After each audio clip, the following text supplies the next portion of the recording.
រឿងកសិករកំសត់និងនាងគ្រប់លក្ខណ៍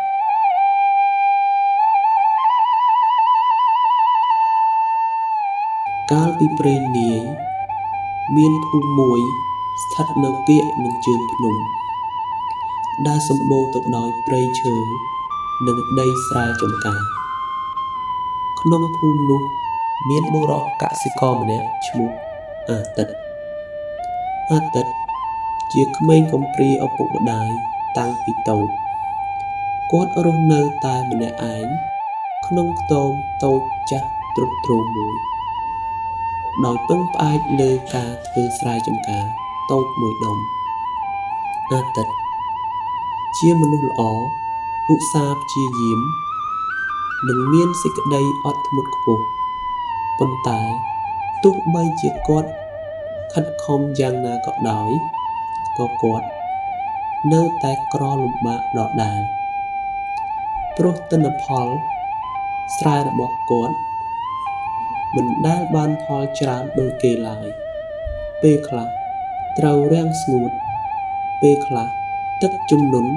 រាល់ឆ្នាំគាត់រកបានគ្រាន់តែចិញ្ចឹមក្រពះនិងបង់ពន្ធឲ្យមេឃុំតែប៉ុណ្ណោះ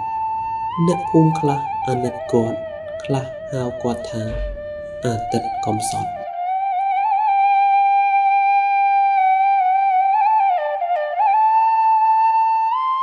យប់មួយអាទិត្យអង្គុយលើកាំជណ្ដើរខ្ទមចាស់របស់គាត់ងើយមើលព្រះច័ន្ទពេញវង់ដែលបញ្ចេញពន្លឺដ៏ស្រស់ស្អាតគាត់ដកដង្ហើមធំរួចរអ៊ូតែម្នាក់ឯងថាអោព្រះច័ន្ទអើយខ្ញុំនេះមានវាសនាលំបាកណាស់តើខ្ញុំនឹងមានភ័ព្វសំណាងបានប្រពន្ធកូនដូចគេដែរឬទេបើទោះជាខ្ញុំចង់បានប្រពន្ធក៏គ្មាននរណាចង់មកចាប់ដៃនឹងបុរសក្រីក្រដូចជារូបខ្ញុំនេះដែរ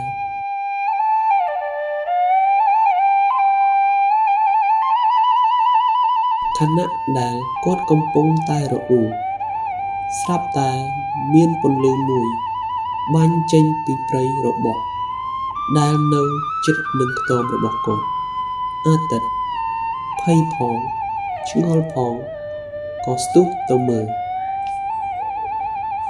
នៅក្បែរកំពតព្រៃតូចមួយអាទិត្យបានឃើញនារីវ័យក្មេងម្នាក់អង្គុយយំសោកសៅជាខ្លាំង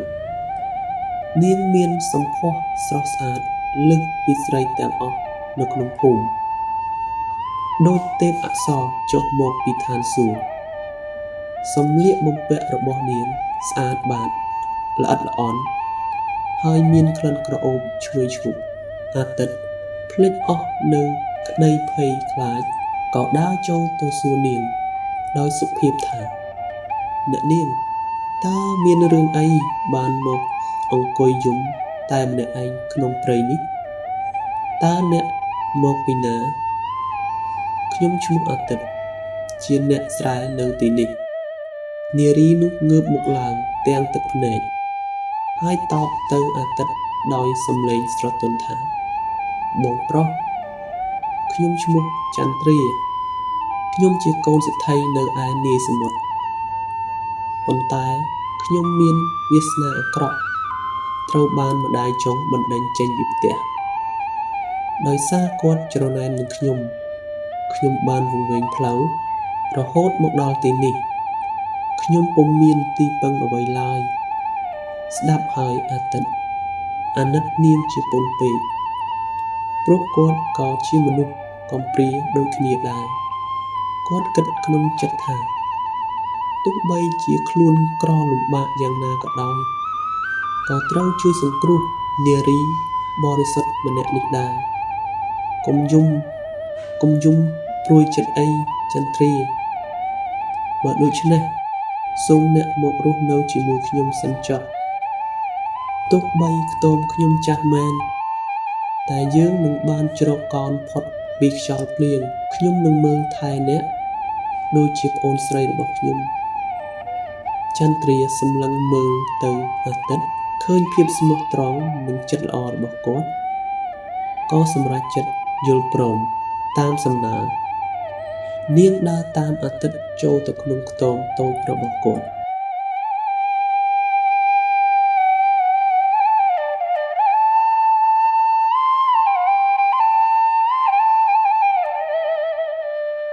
ពេលដែលចន្ទ្រាចូលមករស់នៅជាមួយអាទិត្យជីវិតរបស់កសិករក្រីក្រនេះក៏ចាប់ផ្ដើមផ្លាស់ប្ដូរអ្នកភូមិហៅនាងថានាងគ្រប់លក្ខព្រោះនាងមានលក្ខណៈសម្បត្តិល្អៗជាច្រើននាងមានចំណេះដឹងផ្នែករៀបចំផ្ទះសម្បែងនិងការងារស្រែចម្ការនាងចេះមើលអាកាសធាតុពេលវេលាគួរភ្ជួររាស់ពេលវេលាគួរដកស្ទូងនាងមានដៃទិព្វធ្វើអ្វីក៏បានសម្រេចដែរនាងបានរៀបចំខ្ទមចាស់របស់អាទិត្យឲ្យคล้ายទៅជាផ្ទះស្អាតបាតគួរឲ្យចង់រស់នៅ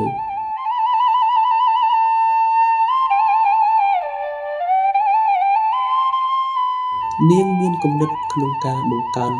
ផលស្រែចម្ការនាងបានប្រាប់អាទិត្យឲ្យដាំដំណាំផ្សេងៗទៀតក្រៅពីស្រូវ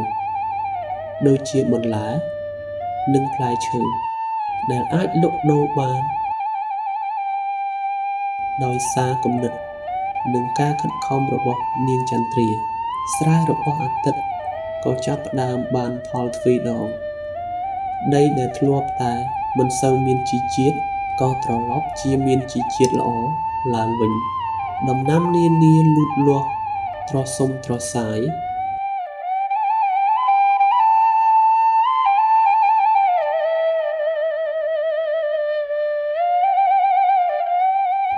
ក្រោយមកអាទិត្យនិងចន្ទ្រា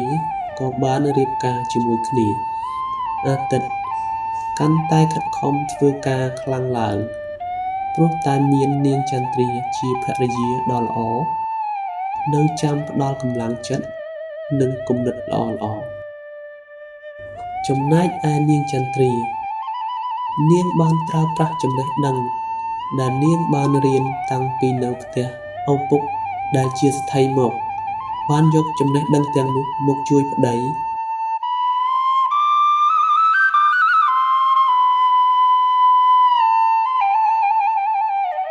នៅឆ្នាំទី3ស្រូវរបស់អាទិត្យបានផលច្រើនហួសពីការស្មានអាទិត្យគិតថានឹងលក់ស្រូវទាំងអស់ទៅឲ្យឈ្មួញនៅផ្សារហើយទុកគ្រាន់តែសម្រាប់ហូបតែប៉ុណ្ណោះប៉ុន្តែនាងចន្ទ្រាជាភរិយាបានគាត់ហើយប្រាប់គាត់ថាបងបើយើងលក់ស្រូវទាំងអស់នេះតើឆ្នាំក្រោយយើងនឹងធ្វើអ្វីទៀតណាមួយពេលស្រូវច្រើនឈ្មួញតែងតែទម្លាក់ថ្លៃបងចាំស្ដាប់ខ្ញុំចន្ទ្រាបានប្រាប់អាទិត្យឲ្យកែច្នៃស្រូវទៅជាផលិតផលផ្សេងយកស្រូវមួយចំណែកធំទៅកិនជាអង្ករហើយច្រកថង់ឲ្យស្អាតដាក់លក់បានថ្លៃជាងការលក់ស្រូវធម្មតាយកស្រូវខ្លះទៅកិនជាម្សៅអង្ករដើម្បីធ្វើនំផ្សេងយកស្រូវខ្លះទៅច្នៃជាបាយក្តាំងដើម្បីលក់ឲ្យអ្នកធ្វើដំណើរនិងលក់ទៅឲ្យទាហាននៅឯបន្ទាយ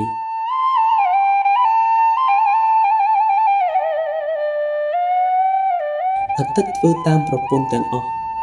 គាត់ដឹកអង្ករម្សៅនិងបាយក្តាំងទៅលក់នៅឯផ្សារដោយសារផលិតផលរបស់គាត់មានគុណភាពល្អនិងមានការវេចខ្ចប់ស្អាតធ្វើឲ្យអាទិត្យលក់ដាច់ខ្លាំងណាស់និងចំណូលរបស់គាត់ក៏កើនឡើងយ៉ាងគំហុកមិនយូរប៉ុន្មានអាទិត្យនិងនាងចន្ទ្រាក៏សង់ផ្ទះថ្មធំមួយជំនួសឲ្យខ្ទមចាស់អ្នកភូមិចាប់ផ្ដើមភ្ញាក់ផ្អើលនិងគោរពស្រឡាញ់នាងចន្ទ្រាកាន់តែខ្លាំងឡើងពួកគេដឹងថានាងពិតជា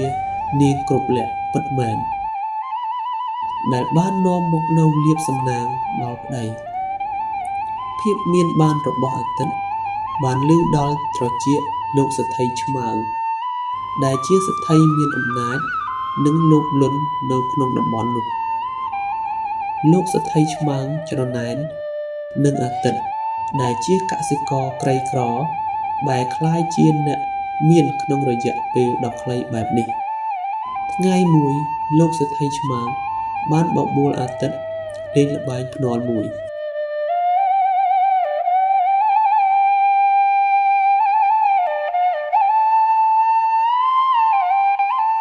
អាទិត្យបើឯងពិតជាមានសំណាងមែនចូលឯងភ្នាល់ជាមួយអញ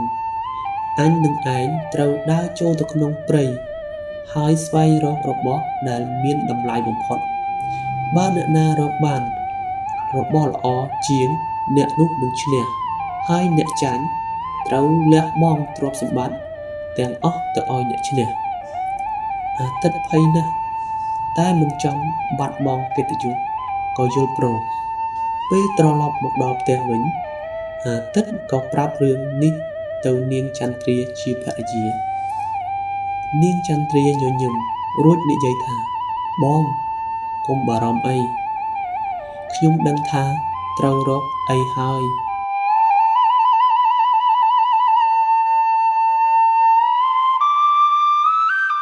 នៅថ្ងៃប្រកួត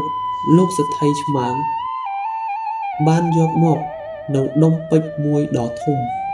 ដែលលោកគិតថាជារបស់មានតម្លៃជាងគេបំផុតចំណែកអាទិត្យវិញកាន់តែដីមួយក្តាប់និងគ្រាប់ស្រូវប៉ុន្មានគ្រាប់មកវិញប៉ុណ្ណោះលោកស្ថិឆ្មាំងឃើញហើយសើចចំអកអាទិត្យហាអាទិត្យឯងពិតជាល្ងងខ្លៅមែនដីមួយក្តាប់និងស្រូវប៉ុន្មានគ្រាប់នេះមានតម្លៃអីប្រៀបនឹងពេជ្ររបស់អញអាទិត្យតបវិញដោយសម្ដីទន់ភ្លន់តាមដែលនាងចន្ទ្រាបានបង្រៀនលោកស្ថិពេជ្ររបស់លោកមានតម្លៃខ្ពស់តែវាគ្រាន់តែជាគ្រឿងលម្អប៉ុណ្ណោះចំណែកឯដីមួយក្តាប់នេះអាចដាំស្រូវនេះឲ្យដុះឡើងជាដំណាំសម្រាប់ចិញ្ចឹមមនុស្សរាប់ពាន់នាក់បើគ្មានដីនិងស្រូវនេះមនុស្សក៏ស្លាប់ពេជ្រក៏គ្មានតម្លៃដែរដូច្នេះតើរបស់មួយណាដែលមានតម្លៃជាងគឺដីនិងស្រូវនេះឯងជាកំណប់ទ្រព្យដ៏ពិតប្រាកដ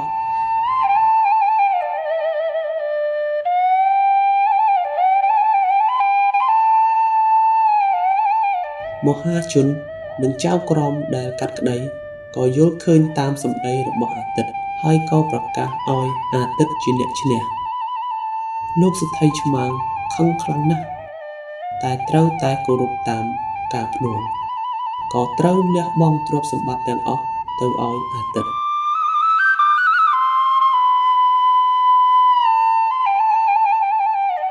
ចាប់តាំងពីពេលនោះមកអាទិត្យក៏ក្លាយជាមហាស្ថិដ៏មានធនធាននិងមានឥទ្ធិពលបំផុតនៅក្នុងតំបន់នោះគាត់បានយកទ្រព្យសម្បត្តិទាំងអស់នោះទៅប្រើប្រាស់ក្នុងផ្លូវល្អដោយជួយអ្នកភូមិអ្នកក្រលំបាកនិងកសាងហេដ្ឋារចនាសម្ព័ន្ធនានាអាទិត្យមិនភ្លេចកំណើតរបស់ខ្លួនឡើយគាត់តែងតែរំលឹកដល់ការខិតខំតស៊ូរបស់ខ្លួននិងគុណសម្បត្តិរបស់ភរិយានាងចន្ទ្រាដែលជាអ្នកនាំមកនៅរាល់ភាពជោគជ័យគាត់បានសាងសង់សាលារៀនមួយសម្រាប់ក្មេងៗរៀនសូត្រនិងជីកស្រះទឹកសម្រាប់ទុកប្រើប្រាស់ក្នុងភូមិអាទិត្យរស់នៅជាមួយភរិយានាងចន្ទ្រាប្រកបដោយសេចក្តីសុខភាពស្មោះត្រង់និងការចេះជួយគ្នាទៅវិញទៅមករហូតដល់ចាស់ជរា